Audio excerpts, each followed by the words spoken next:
The Texas Longhorns take down LSU in a best 2 out of 3. They take 2 games, lose game 1, win Saturday and Sunday. Lot to take away from here, man. We've mentioned the depth of that Texas lineup. Max Ballou has a big weekend yet again for the Horns. On the pitching side, Max Wiener, the arm farm. Probably my favorite meme of the weekend came from a Texas fan where I saw our team just gave your team the Max Wiener. Ruger Rojas, Dylan Volantis, they're absolute stars in the making and really stars already. You know, talking to LSU folks and watching some of that series, Harrison, LSU coming up short in some of the big moments, pitching depth or lack thereof. I think they've got plenty of talent. We talk about the depth, but some guys that I think are just probably taking some licks right now in that bullpen and in that staff. They got hit around a little bit. You know, they need to be better there. But Texas, the big story here. What a start for the Horns in SEC play, 5-1. And I think the ability to bounce back here at home, Harrison, and take this series against what I still think, obviously, is one of the best teams in college baseball. Very loud weekend for the Longhorns there at Dish Falk. Yeah, loud weekend, especially after dropping game 1, 8-2. I mean, he got handled, it felt like, in game 1. You know, he out-hit, he got out-pitched. I mean, Kane Anderson, I think we have to continue to give him, you know, the props that we do and being one of the best Friday night guys in the SEC. I mean, 6 innings, scattering 7 hits, 2 earned, 8 Ks, no walks against this lethal Texas lineup. And then, I mean, Cowan coming in after him and slamming the door, 1 hit in 3 innings, 3 Ks, no walks, no runs. But, I mean, to bounce back after losing game 1 like that to LSU, a team that, you know, could easily, you know, take game 2 or 3 or, you know, possibly both. I mean, just kind of battle tested and just you said it, the Jim Schlossnagle effect in full force in Austin, Texas. And, you know, you get out hit on all facets of game 1. Game 2, you bounce back, and it's a back and forth game, Chris. I mean, it was a pitcher. I think it was an exciting game to watch because you get a pitcher's duel first 3 innings, then you get back and forth for, you know, 4th, 5th, and 6th innings, and then Texas pulls away in the 7th or the 8th and 9th, and just timely clutch hitting. I mean, you get it from guys all up and down the lineup. I mean, Rylan Galvin. I mean, absolute stud. He's one of the hottest hitters in college baseball as well with Rylan Zaborowski. So I guess the name Rylan means you're really good at hitting, Chris. So it helps. It helps. Doesn't hurt, I mean, that's for sure. I tweet about how elite he's been on a tear hitting wise. He's seeing beach balls at the plate too. I mean, and it was just really cool to see that. And, you know, just the pitching staff for Texas step up. Max Grubbs, game 2, giving him length. I mean, his stuff is really good. That sinker slider mix is very untraditional you see from, you know, guys in college baseball, and just as elite as it is for him, it's easy to see why he's so good and able to give, you know, a team like that length. I mean, he's one of their kind of back end bullpen guys, and he's coming in, you know, the 5th inning. It's like this is weird, but then he goes, you know, 3 2/3 and, you know, holds the line for Texas. I mean, it's not a perfect line, but, you know, competes and gives his team an opportunity, you know, stay in this game and go out and get a chance to come back and win. He does that, and then, I mean, you got Dylan Volantis. I mean, I think he's the best freshman arm in the SEC. I don't think there's a debate about that really right now. They're possibly, I mean, he's top 3, no doubt, but I mean, just these situations that he comes in, game 2 and game 3, comes in as a freshman, a true freshman, Chris. The arsenal that he has, it's nothing super overpowering. It's very kind of Tom Glavine, Ryan Prager-ish. I think it has a little more upside than Ryan Prager, though. Especially with how young he is. I mean, just the off speed is really deep. He's dialed in the zone. The moment doesn't get too big for him either, which is the really, I think, most impressive thing. And he just looks so poised and executes his pitches. And obviously that's headlined by Max Wiener, the arm farm. The arm farm is working down in Austin, Chris. And we saw it, you know, game 2 and game 3, especially with Ruger Rojas, his first start for the Longhorns, the UTSA transfer, his 3rd career start. I mean, you couldn't have drew up a better, you know, start they asked for from Rojas. Just giving them the length he did, very impressive. And a Sunday rubber match, Chris. A Sunday rubber match. To go out and do that, I mean, give him almost 6 innings. You scatter 7 hits. You know, the thing is, doesn't walk a lot of guys. Like this Texas team doesn't like to walk a lot of guys. You know, Dylan Volantis doesn't either. I mean, they had a combined 11 strikeouts between the 2 of them, 2 walks, scatterings. I mean, Volantis shut him out. No hits. He had 1 walk. And that was the only base runner he saw that he gave up in game 3. I mean, it's just super impressive to see that and the pitching staff step up because, you know, your back's against the wall at home. Just the pressure I feel like that they had of, you know, after dropping game 1 to LSU, you're defending, you know, your first home SEC series, Chris, after you go on the road and you sweep Mississippi State at the Dude, the coolest and best environment in college baseball. Sorry, LSU fans, but it is. And You do that, I mean, and the bats pick it up. I mean, the bats just supporting along the way. Max Blue, no doubt, no homer that he pimped. That was really cool to see. And then you have Ryan Galvan, I mean, you have Jalen Flores had an absolute no doubter in the Yeti yard. I mean, the Yeti yard got so much free marketing promotion this weekend, Chris. Unbelievable. I mean, Yeti got a lot of promotion too from that too, but super cool to see. Dish Falk field was packed. I mean, sold out weekend as it should be, Chris, as it should, right? And it was my, I think, favorite series to watch just because of the hype of two of the best, most historic blue blood college baseball programs in the history of college baseball. I mean, you have just on both sides. I mean, LSU is the second most national championships, right? And just Texas, I think, has the most College World Series appearances. And I was excited to see it. And Chris, we're going to get this probably almost every year now, whether it's regular season, conference tournament, at least, or probably in the postseason, matching up in supers. So that's going to be exciting to see. And I think it's great for the game of college baseball in the SEC for sure. But I mean, a loud weekend win for the SEC in Austin for Texas over the number 2 LSU. I mean, I think we learned a lot about both teams, but we learned a little bit more about Texas and just the grit that they have. And, go in there, timely hitting, right? Execution of that as well. And, they had a little bit more of that in game 2 and game 3. It felt like they kind of really controlled. I know it was back and forth in game 2, but it felt like they really controlled game 2 and game 3 for the majority of it. I mean, runners on, they were 8 for 21 in game 2 with runners on. That's almost 400.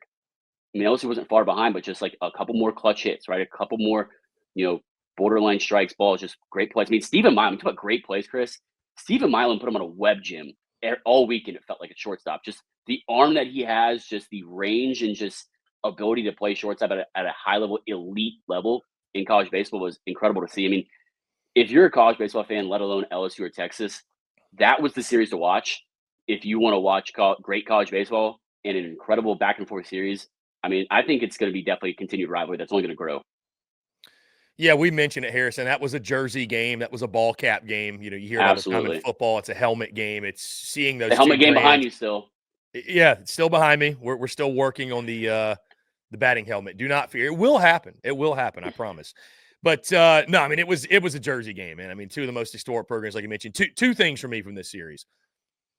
Number one, from the Texas perspective, the Texas side, the Jim Schlossnagle and Max Wiener effect is real, like you said. We weren't exactly sure. I mean, we knew that Jim Schlossnagle was one of the best coaches in college baseball. Like, we're really seeing that being put on full display. We'll get into what's going on down in College Station here in a second, but the Jim Schlossnagle effect is real, man. Like, Texas, for them to be 5-1 through 2 weekends in SEC play, for them to be doing what they're doing, and then Max Wiener, he's the best assistant coach in college baseball. He's the most high-impact hire that anyone made. And, like, I give him all the credit because you look at what Texas's pitching staff was last year, all the questions we had. I said it in the preseason. Hey, like, if Texas's pitching staff, if they overachieve my expectations and most expectations, all the credit goes to him. He might be a miracle worker. The dude might be a wizard when it comes to pitchers. Like, I mean, it is amazing. I think he's minor league pitching coach of the year when he's in the Mariners. He's Forbes 30 under 30. I mean, rightfully so. Yeah. I mean, honestly, Chris, even further, he's an awesome guy. He's a really great guy too. And just, what he's able to do with the staff and flip him around in, less than a season now. Unbelievable. Yeah. I mean, that's kind of my note too on Schlossnagle is everybody, listen, is he a stand-up guy off the field? I don't know. I've heard people motherfuck him like just constantly, but the guy's a hell of a coach. And that's really all that matters. Like in this conversation, the dude's a hell of a coach. He was worth every penny. Texas made the move of the offseason. If it wasn't already obvious when it happened and leading into the season, it is very obvious to me at this point. Texas made the move of the offseason, going out and getting the very best available, one of the best in the game, the best pitching coach in the game, and it's paying off major dividends. The second thing I wanted to hit on is this. LSU fans are freaking out. I get it. They don't take very kindly to losing in Baton Rouge. Here's the thing. I want to say this. You lost 2 of 3 to a top 10 team on the road. Jay Johnson's still your head coach. He's going to get this thing figured out. You don't need to blow this thing up after one bad weekend. No. I mean, it was one off weekend. Obviously, you don't want it to turn into a trend, but to see some of the chatter I saw on social media and talking to some folks, and I won't really even entertain the, like, fire Jay Johnson check, because that's just silly nonsense, whatever. It's over the top, it's overreactions, it is what it is. And we love the passion for the game, but it's a little much. There's nothing more, tale as old as time in college baseball than college baseball fans calling for their national championship winning head coach to be fired after one bad weekend. But I mean, listen, man, you go on the road, you lose 2 of 3 to a top 10 team. I know this one stung from the standpoint of, you were hoping to humble the new guys in the conference at their place, and instead it's you getting humbled, and you hate that, and it stings, and that's rubbing salt in the wound. But here's my message to LSU baseball fans, not letting me to say this. And Texas, everybody, this is a message to everyone, but everybody's going to get humbled in this league, man. It's going to, you may not think it's going to happen to you, but it is going to happen to you. I promise. At some point, it may only be one weekend for your team, as good as you may be. I don't know. It depends on who you are. But, dude, everybody, with the way the gauntlet this conference is, everybody is going to run into a weekend like this. It's not a matter of if, it's a matter of when for your favorite team. So LSU, I still think they're one of the best teams in the country. There's no need to panic. There's no need to blow up the starting rotation and blow up the lineup. Yeah, there's some things that have to improve, but the good news is this. You don't win the College World Series in late March, right? You don't. So I think LSU's going to be fine. I see a lot of fans out there, let's blow up the pitching staff. Let's blow this up. No, I think you trust Jay Johnson. It is what it is, man. Texas is a really good club. Sometimes you just have to tip your cap, and you hope you get them in the conference tournament, or maybe at some point down the road in the postseason, or maybe even Omaha, and you can get your revenge then. But in the meantime, you just got to tip your cap to the Horns, man. Yeah, and I want to touch on a couple more things before we get away from this that you kind of reminded me of and brought up in good points. The bullpen for Texas outpitched the bullpen for LSU by far. And there are, I don't want to say concerns, but just thoughts that maybe Texas's bullpen isn't as deep, but the guys that they roll up there have consistently got it done. LSU struggles in the bullpen. They're really struggling in the bullpen, especially without Gavin Guidry. Not having that arm. Haven't heard much about that. Curious case of Gavin Guidry. Haven't heard much about that. That's losing an elite arm. I don't care where he is.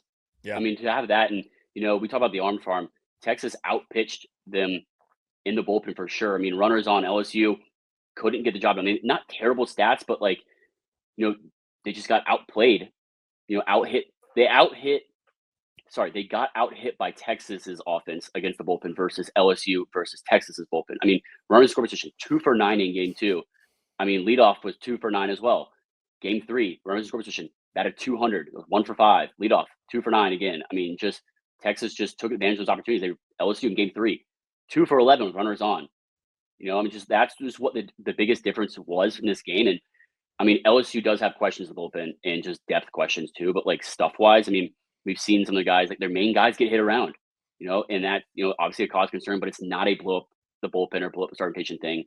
Chase Shores did get hit around, I will say, but you're facing a really good lineup in a rubber match, and they got the best of them. It just wasn't his best stuff. He wasn't dominant. He wasn't, putting guys away. He wasn't early ahead at 0-2, 1-2 counts, as much as he should or, has been. But Jay Johnson is not going anywhere, and he shouldn't go anywhere either. And it's not an implode season. You lose on the road in the SEC in a tough environment. You tip your cap. I'd say the exact same thing, Chris, to Texas fans if they lost 2 or 3 at the box in the series. I would say the exact same thing. So, and like you said, Chris, I think you said Jay Johnson chatter's crazy. Get out of here. Crazy. It's miss crazy. me with that, Chris. Miss me with the Jay Johnson. It's insane. But like you said, you don't win the College World Series in March, but you learn a lot about your team in February, March. So I think they're learning about their stuff. I think you might get different guys in different situations in the bullpen, or kind of teeter with that a little bit. I don't think the starting rotation is the problem. I really don't. So we'll see. But I think LSU learned a lot about themselves, and are going to use it to their advantage, and learn from it and grow from it going forward. I think Texas also, they won this series, but they learned a lot about themselves too.